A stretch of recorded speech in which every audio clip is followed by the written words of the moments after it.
All right, so real quick, just a quick little tip about shape building or building shapes with your path tool here.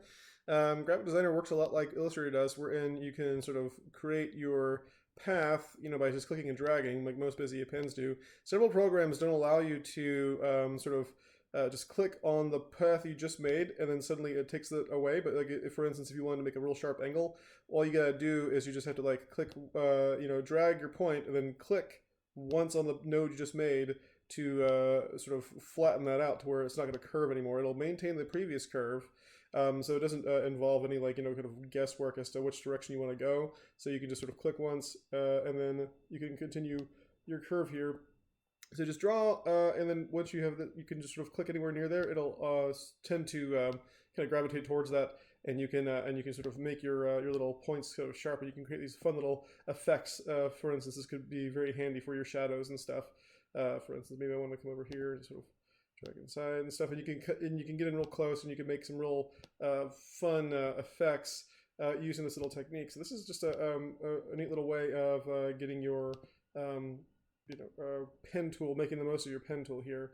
So in this case, I'll just probably just finish this up here, and we'll see. Once again, when you want to like follow along, you want to kind of sort of judge. Like for instance, here I'll just put this like kind of maybe 90 degrees down or 45 degrees down, and see if I can't keep that as close as I can. In this case, same thing here. See if I can't make that as even as possible.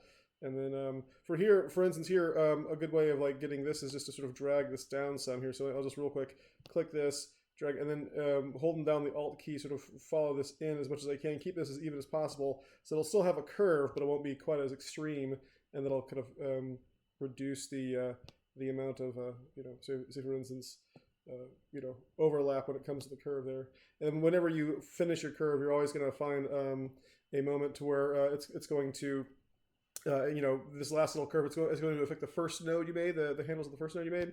So just keep that in mind. And if at any point you want to go back and change that, you can just click on your subselects, and you can sort of alt click on one of these just to kind of drag it in or out, depending on how you want it to go. So there you go. All right, cool. So I can just sort of fill this up with some color, maybe green, and then add like a 4-point stroke, and then just make sure that the corners are rounded, the joins are rounded, and just make sure it's on the outside. So here we go, on the outside, and then that's a fun little shape there. Isn't that fun? All right, cool. So that's just a real quick way of using your pen tool to the most effectiveness.